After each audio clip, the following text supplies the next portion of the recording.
गावे जाते रे जेकर नाम बा आधा पेट खियावतर आधा पेट खइबा। ये कलयुग में भैया सब लोग जानता कि जाए के बाले की वो बात के भुला गई बा। लोग जानता कि हम जवान रहे में बुढ़ाए में ना बाप मतारी के सेवा से सब लोग भागता, लेकिन बाप मतारी वो भगवान से बिगड़ के उहा लगन के रुकबा। यही पर ही भजन बा जौन रोलंग के हम सुनावे जाता नहीं। जौन भी त्रुटि होखे रोबो लगन क्षमा करे में भजन सुन के रोबो लगन जरूर ये भजन के लाभ उठाए में बाप मतारी के मान सम्मान बढ़ाए में। ये कह के हमारा से रोबोलन के विनती बा अपील बा कि बाप मतारी के सेवा रोबो लगन करी।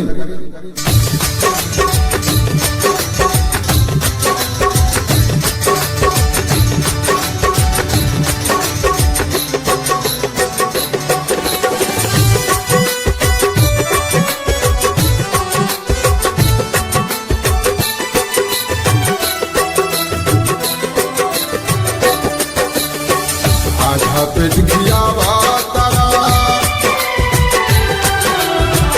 आधा पेट खियावा तारा आधा पेट खइबा। हमरा लाख बबुआ एक दिन तुम बुढ़ैबा। हमरा लाख बबुआ एक दिन तुम बुढ़ैबा। आधा पेट खियावा तारा आधा पेट खइबा। आधा पेट खियावा तारा आधा पेट खइबा। हमरा लाख बबुआ एक दिन तुम बुढ़ैबा। हमरा लाख बबुआ एक दिन तुम बुढ़ैबा।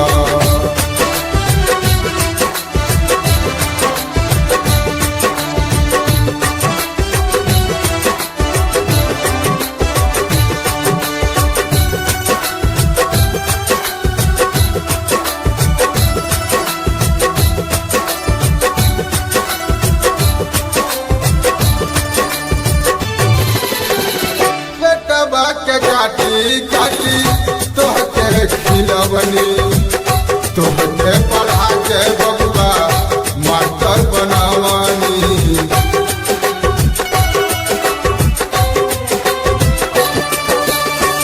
बेटवा के काटी काटी तोहके खिलवनी तोहके पढ़ा के बबुआ मास्टर बनावनी। जैसे हमके मारा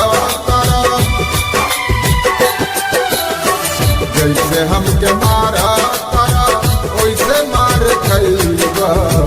जैसे हमके मारा तारा वैसे मार खइबा।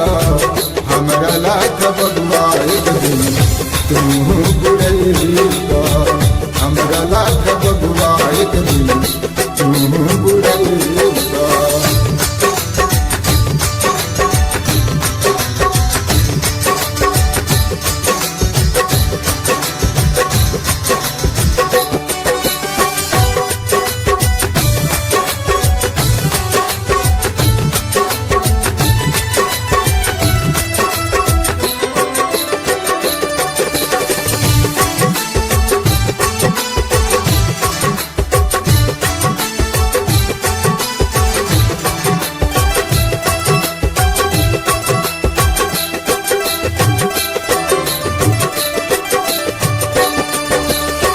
जही दिन हुई है तोहरा गोदी में ललनवा वही दिन याद है माई के बचनवा।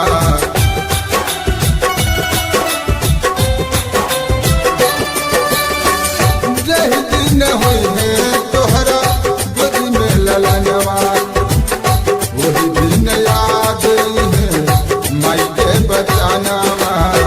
जैसे हमके मारा जैसे हमके मारा तारा वैसे मार खइबा। हमरा लाख बबुआ एक दिन तुम बुढ़ैबा। हमरा लाख बबुआ एक दिन तुम बुढ़ैबा। अनुष्का रिकॉर्डिंग स्टूडियो पिपरा बाजार।